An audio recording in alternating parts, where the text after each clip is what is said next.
Hey, I'm Decathlon Gamer. Welcome back to PCM20. It's career mode. We're on episode 177. For the first time all race, we're at the Giro.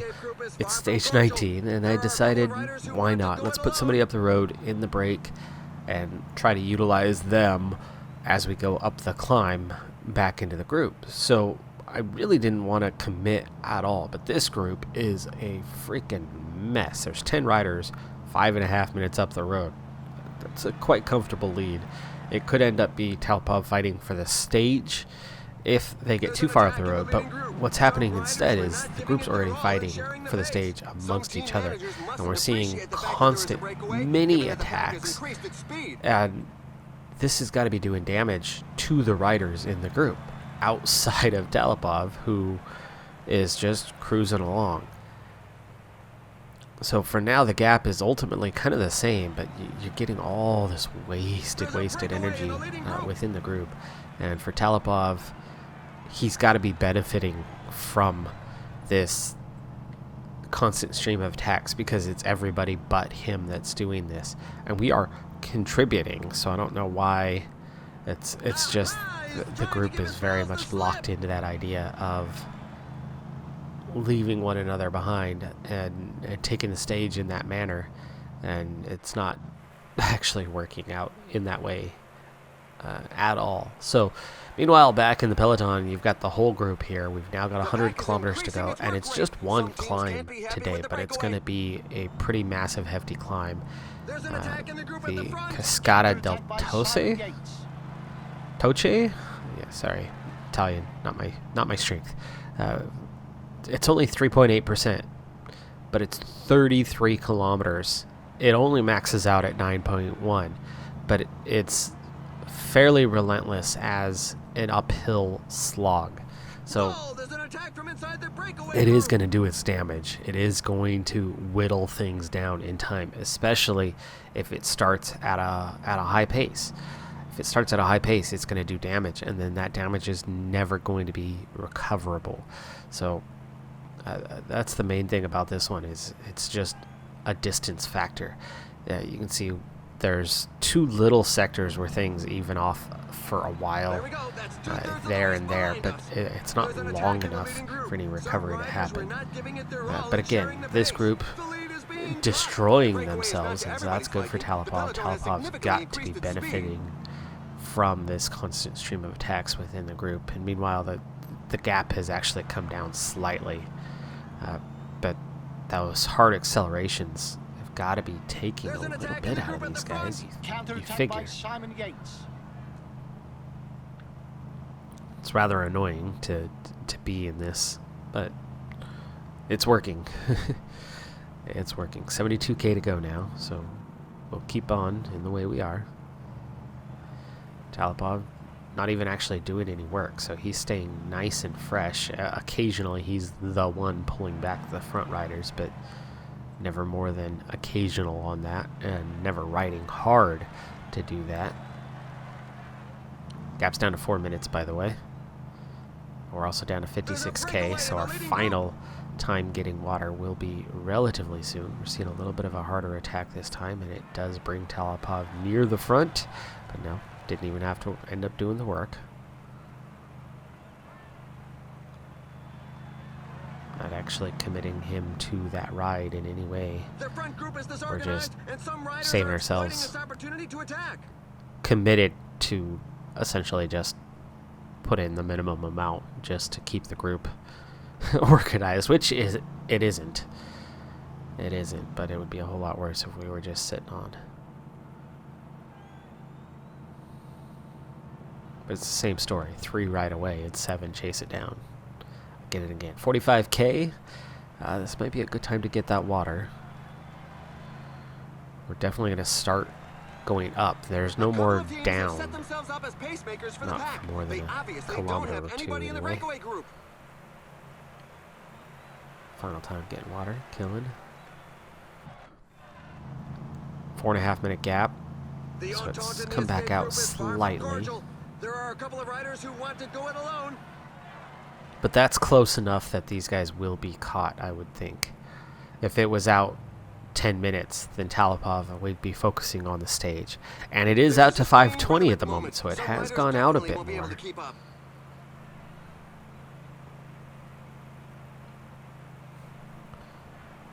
Talipov actually taking a turn. But again, we're just going with that minimum effort. It wasn't a long turn. 33K to go. And we're already starting to see that push. Base of the climb. Now, meanwhile, back here, 75 is not going to cut it. We need to bring that up. And look at the fatigue in the chase. We just brought the gap down very quickly by 2 minutes. And this is exactly what I was talking about. Wanty Group Gobert just putting foot down up in the tempo. And all of a sudden, there is fatigue all over the place. Okay, this group suddenly working much harder, faster. Talipov, we're not going to do that. If he gets dropped, he gets dropped, because we're worried about supporting what's going on back here, especially now. I mean, look at the fatigue everywhere. There's the attack set up for Trent to do, and McNulty. And we're going to have to start gelling up early on this climb. 29K to go. Those guys up front aren't going to We're only 3 kilometers into this thing. This is one of the steeper sections, though. It's going to really ease off for the next 10K. Comparatively.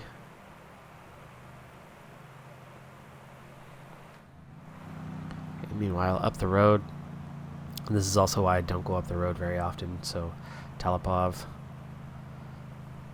still technically contributing, but not really actually taking a turn. Okay, Breck's still in a strong place. You got AFP right there. I don't want Johnson slipping back too far. Speed up a little bit, please. And same for Kolda. Need you guys to actually be protecting your leaders. Now, Kolk and Millar need to gel up. We're seeing another uptick in tempo as we go into that little mini steep section. Down to 7 riders in the front group. Talipov still among them. 20K to go on the flat through there. Okay, Breck's fine. These guys lose a little ground on the front. Killen too far back, he's out of it. So we need to replace Killen. That's Johnson. It's his turn now. Go protect Breck. And that's a lot of damage in that group. 17K to go, and this feels kind of like the actual climb now ready to start. But with all that climbing already done, here comes the first attack on this group. Shellhammer, Delholt. That's one attack that's going to leave a good few in its wake. Not up to me. Chase group of 5. I'm saving Talipov for when the group gets here. By the way, Killen still has not been dropped and has recovered a bit. 15 kilometers to the finish line. And that's a group that I can't afford to let get away. 7th, 9th, 13th. They are challenging my position in the top 5. Wow, Yates getting dropped like that. So that means we need to get a rider like Kolk on the task of trying to go after this. And do I want to protect AFP's 10th place? Probably not necessarily. That's more than 2 minutes separating them. The breakaway is not to everybody's liking. The Peloton has significantly increased its speed. Right, that was it for Kolk. Another next round of attacks. Rivera, Trentadue coming back at Bernal and McNulty, who are still off the front. Is there a response from a team? Yes.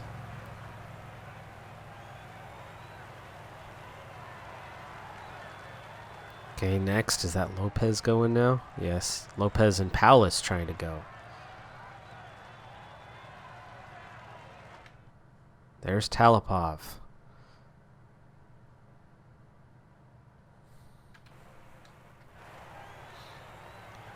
We'll be coming back at him here quite soon. Johnson now doing the hard work to try to keep this gap closed. Getting these guys responses. Coming up on those leaders. There's AFP. He's still good. These guys are definitely going back. Okay, already now set to auto, all 3 of them. AFP needs to try to hang on to the back of Breck. Okay, here comes another attack. I think this one's going to actually make some ground. Johnson. Looked fine a moment ago, but not now.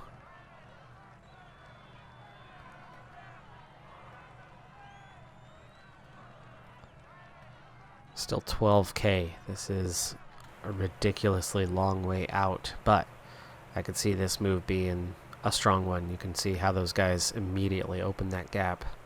This was the one we needed to respond to, but we've got to do so in a very patient way. Talipov definitely not going to work now that those guys are in this group. Okay, it's now back together. Johnson's done. Kolda is now going to follow Talipov, who's going to try to hold his position up here. Only 2 riders left away, and that's breakaway riders. But here comes the next attack. Have we bridged the gap? Nearly. This time it could go all the way. Talipov, gel, and look how fresh he is compared to these other guys. This is a good thing. Okay, he is now making our response, and look how they sat up right away. But the next group, Trentadue, Lopez, McNulty, Bernal, Rivera, making a move. Okay, here's that last flat section. And we're now under 10K. Okay, 1 rider is still off the front. That's McNulty. Oh, sorry, Lopez as well. Those 2 remained off the front. The other attacking riders did not. Down to 37 in the peloton. Yermakov now pushing tempo. We've brought those 2 back. And then now, sit up for a moment. Talipov taking over at the front. Let's back off big time. And then watch from behind and wait for some sort of move, and then Talipov will just accelerate. 5.6K. Gotta watch these 2. They don't have a lot left. 5K to go. Gel. Okay, Gel. Save that last gel. There's those front 2 riders. 4K to go. This is keeping some pressure on these guys behind us. And it's also keeping them from attacking. 3.5K to go. No attack yet. Down to 36. Front riders are now breaking off. 2.8. We're going to start pushing a little hard because here it comes. Talipov, accelerate. Yamaguchi trying to go clear. He's the one who's just a few seconds behind us in the standings. We're also at under 2K to go. So Talipov, push.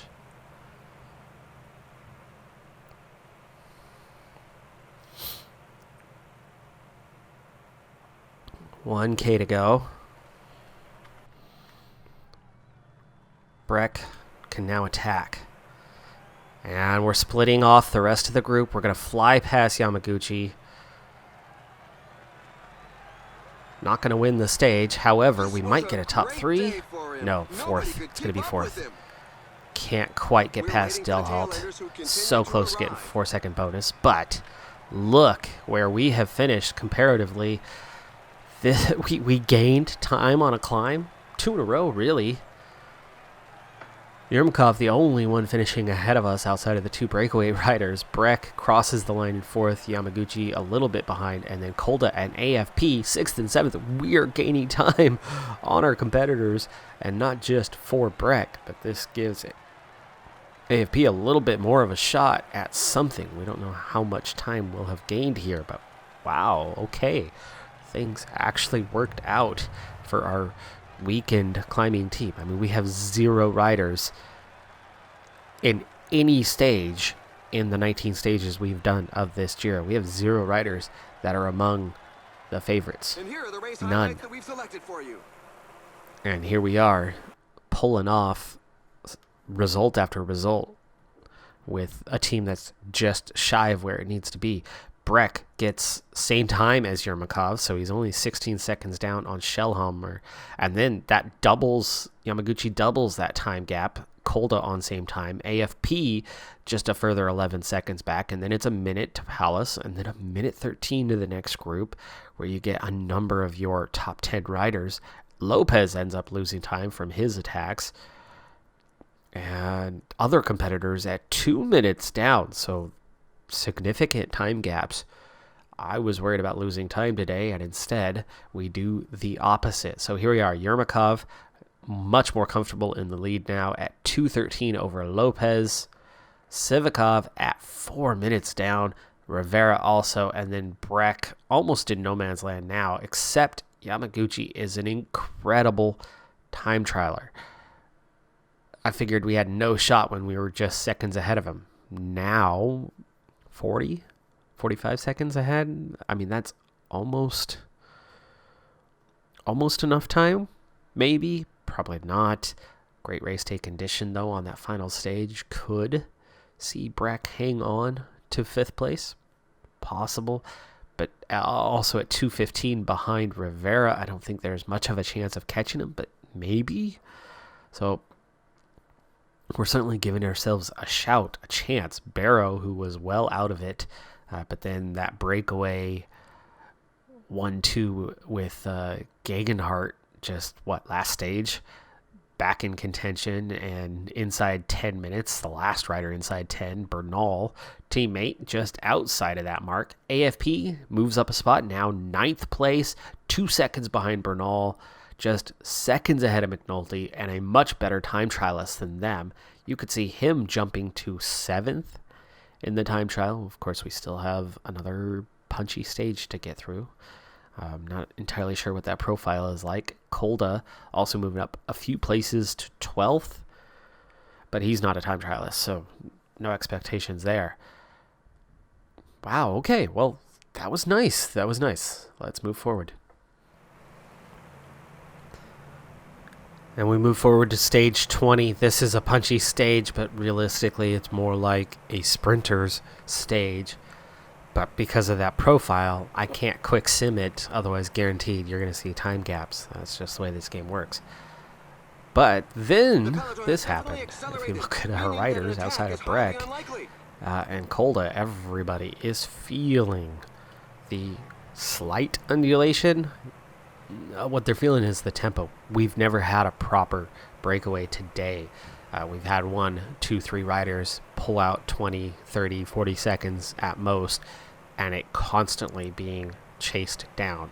So without an established breakaway, we've had a high tempo on this about a 140K stage. It's a pretty short stage.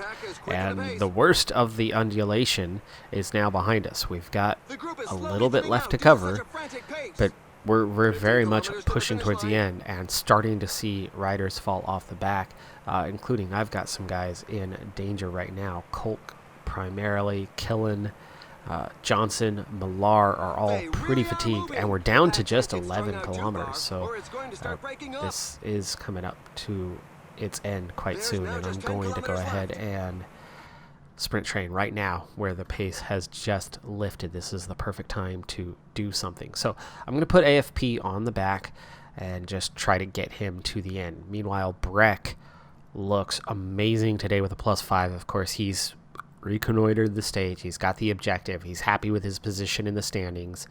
And so, yet again, he is feeling the effects of that, meaning he's feeling good today. Not a great sprinter, but he has got a real shot at doing something with the craziness, and you could see that fatigue. If teams haven't been protecting their riders properly, they absolutely could be suffering today. And I'm actually going to put Kolda in front of Talipov, and then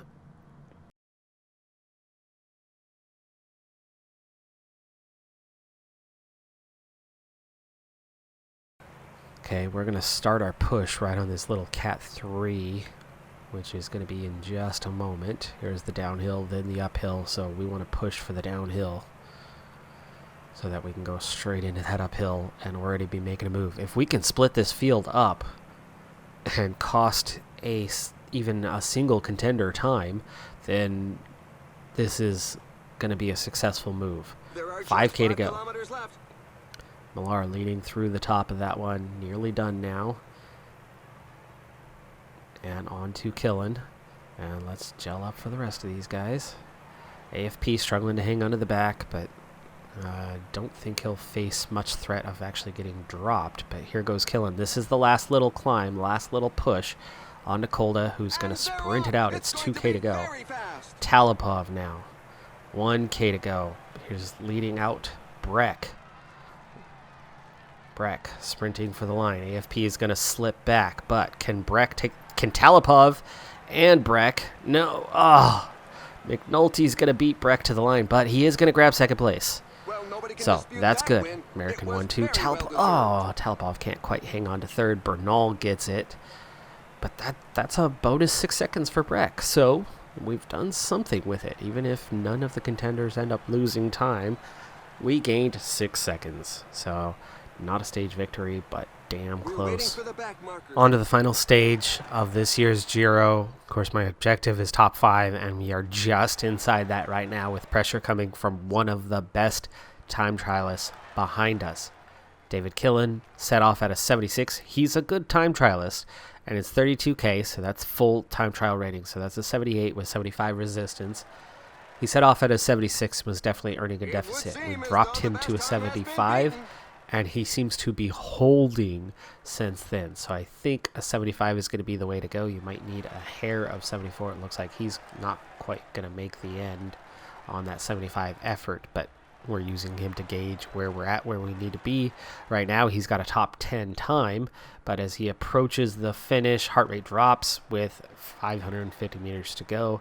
So he did come up short, but he is 4th at 31 seconds as he crosses the line. Paddy Bevan has the top time at the moment. Kolk has been at 75 from the outset, and you can see how he is just hanging on. 79 time trial, 77 resistance, so that's a good marker. That's a good set. Looks like you can hold 75 for just about the whole thing, but he's going to be really tight to whether he's going to make it to the finish line or not without running out of energy. Coming up, passing Vashek, so at least that's good. Fagione is 2nd. Killen's still hanging on to 4th right now as Kolk nears the line. Johnson's going to be setting off soon. We might have to go a little bit weaker with him for a handful of kilometers, maybe 10K. Maybe 6 or 7K, possibly on that 74 as a weaker time trialist. We'll see. 69 with 79 resistance, that is. So we'll set off at a 74 for him, maybe through the first checkpoint. Kolk, yes, heart rate did drop, so he's at 3rd, 19 seconds down. He probably lost 5 to 10 seconds right there at the end of that one. Theo Daly. That's not who I'm trying to ride with, though. It's Johnson. Johnson, you can see even at a 74, the deficit that he kind of started with hasn't quite covered that off just yet. I'll have to continue on a little bit longer. Talipov and Millar both ready to set off here quite soon. Minute 17 down for Johnson. Definitely see the weakness in his legs. Stefan Kung just went to the top of the time charts, 38.02. You see the gaps, though, are pretty close. Top 8 anyway, all within a minute of each other. Talipov has set off. Let's get him going. He'll have a 78.81 today, so 75 throughout should be just about enough. Millar, there's his just about to set off. He's a weak time trialist, so we'll do 74. It looks like a 74 throughout is the way to go for those in the 60 ratings. -1 for him today. Not a big deal on that part, though. Yeah, see, Johnson, even still riding that 74, has not quite covered off that deficit. Big 3 still to come. They are all in contention. Of course, Kolda, we have no expectation for him. He's not a good time trialist. He's not going to put in a great time. He will lose a minute or 2 on the day and potentially drop back down the order to roughly 15th. Del Halt puts in a solid time and takes over the lead, 37.22. Talipov's 75. See, he hasn't quite covered that off, so we need to hit 74 for a little bit, and Johnson's 74 still has not fully recovered. We need to go 73 about to the end, I think, to make that work. Millar definitely has not covered off his. Johnson, 1K to go. Not out yet. Watch that heart rate. Watch that heart rate. Drops at 100 meters. 334 down. So that's okay. That was maybe a couple seconds that he would have lost is all. Talipov has now covered off his deficit, it looks like. We can put him back up to a 75 here in a moment.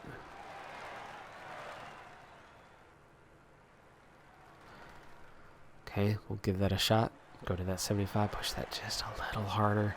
See if we can maximize that time. That seems to be the way to go. You can go 75 most of the way with a good time trialist, but you need to give a little bit of 74 out there. You can see that might have been a little too hard. Heart rate drops 75 meters from the line. 10th place at a minute 34. And I've got 3 riders in the top 10 right now, so we are managing things well, at least at the moment. Of course, better riders, the strongest, are going to be coming along, and they're going to be pushing the time charts. But for now, looking good. Kolda, -1, and a weak time trialist, so 74 is the way for him. Millar finishes 537 down, just inside the top 100 for now. That's obviously not going to last. AFP, just about ready to set off. He is 0 today, it looks like. Oh, a -1, ouch. But he is a good time trialist, so we should be able to push that 75 maybe the whole way. 83 time trial, 74 resistance. AFP, it would have been nice if he would have had at least a 0 or a +1 and could have had just a tiny bonus, but he does have a +1 on the time trial, so we'll give him that. Breck, oh yes, he is fit for the day. He's got the +3, that is his expected for the day, so that gives him an 80 on the time trial and a 77 resistance. He is definitely the man we are riding for in this one, because he should put in a time. AFP is not going to gain much on him, and at 10:18 versus 6:26, we're talking about a 4-minute gap between these guys. There's not going to be a 4-minute gap. He's going to gain seconds, maybe a half minute, but that's going to be about it compared to Breck. Okay, Kolda's 74 is doing okay. The 75 for AFP is doing okay. He's actually a little bit ahead of the curve now. Why am I doing 76? I thought I was set to a 75. Okay, Kolda's 74 is still hanging in there. 75, AFP, looking good. And we got to watch for Breck, because apparently I was pushing a 76. First time check, 9th place, 21 seconds down. AFP, 17th at 28. 8th place at 41.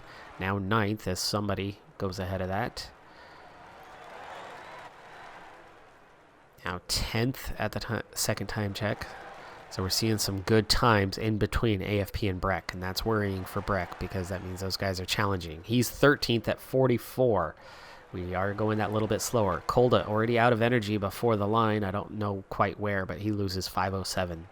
AFP attacking for the finish, and just in the last 80 meters runs out. And here we go. Breck to the finish, and he is at a deficit. Back off. You got to make it to the end. Lose a few seconds overall, but make it to the end. Do not run out a K before the line or something. That's devastating. Okay, here we go. 1K to go. 1K to go. Okay, push. Okay, right on the line, so that's good. 15th, minute 36. AFP was 7th, minute 15, so 21 seconds out of the almost 4 minutes.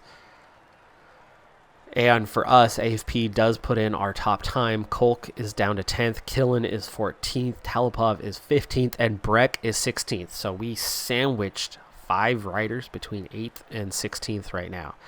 Yermakov, here comes the leader, and he comes in 46th at 236 down. So Yermakov doesn't even put in a solid time. Sivikov, though, did. Second fastest on the day.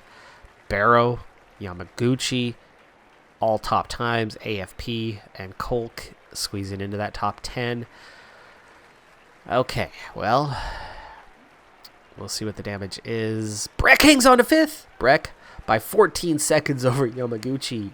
Yes, okay, we got a top 5. Yermakov, Lopez, Sivikov, Rivera, Breck, Yamaguchi, Barrow, AFP into 8th. McNulty and Bernal round out your top 10. 2 riders in the top 10, but we do get that top 5. huge objective. Of course, it really didn't matter. I mean, come on, I'm getting 100% evaluation, but it was just a big target that I was trying to set and really go for with a weekend team. This is the one time I'm going for GC in the 3 Grand Tours this year, and we managed it. We did it almost, not quite to perfection, but we almost got the maximum out of this group. Damn close. And we did it. We pulled off 5th place with a hard charging, fast, strong time trialist in Yamaguchi. And we held him off. Clean sweep of the under 25s category, though. That's crazy. Ineos wins the team classification, but we do claim 2nd place by a full half hour ahead of CCC. Also showing the depth of our top end, where we don't have a Rodriguez at the moment. We do have a ton of potential, while we're missing some pieces, right, that obviously make us stronger. And right now we don't have that piece, and right now we're not getting the kind of wins.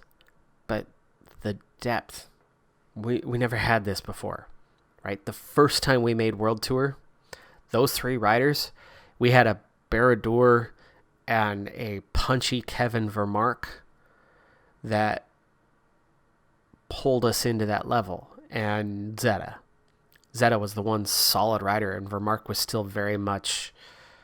Vermark's not even that great now, but he was definitely not maxed out on level. So he wasn't anywhere near what he is now. That was the first time we made World Tour, but then we lost Zeta. Tentoni developed during that year and became insanely good, only to go on and be even better and then do nothing with that. I don't know if he's had any wins since leaving our team. But right now, unlike any other time before, last season we saw a little bit of it, right? We had Rodriguez, that total force, and then we had a number of other riders capable of grabbing some wins here and there. Wykankus, another good example of somebody that we were finding quite a few wins with. But right now, I have the potential of another 5 or 6 Rodriguez's by middle of next year, as in dominant forces, as in not just capable of grabbing a win. Now, will all 6 of those guys be a Rodriguez? Probably not, at least not by next season. But do I expect a few of them to be, and then the others very much being capable of grabbing a win? Yeah, and that's what's exciting about this group and why I would love to have this go into next season.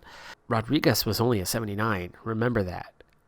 There's a reason why he wasn't the favorite, even though we were dominating with him. For Mark, he's maxed out. He's not going to get any better. He's good. He's going to get wins, but he doesn't dominate. So, okay, exclude him. AFP, though, Breck, Kolda, we just saw what those guys are capable of. It took teamwork. It took working together. But we pulled off a top 5 when those guys just hit 77. In fact, at least one of those 3 hit 77 in the middle of that tour. And that's the point. I mean, this team, the depth is something I haven't experienced yet. Last season, we had a lot of good support climbers. This season, that's still the case, but these guys are on the verge of blowing up and being something incredible. So part of me really wants to play that next season and see what I can do with not just support depth, but depth at the top. It's great to have seen where we've gone, and I'm totally rambling on here, and it was already a long episode. So let's go ahead and call it an episode. That was going to be the longest Grand Tour in terms of episodes of this season, because the Tour, the Vuelta, and the other things we have along the way are going to be a lot less focused. So we've got plenty of time to go, but we are going to finish it in time or just after the release of PCM20. But we're definitely finishing this season. I'm Decathlon Gamer. Thanks for tuning in. Be sure to hit that like button. I'll see you next time. Have a good one. Be safe out there. Bye for now.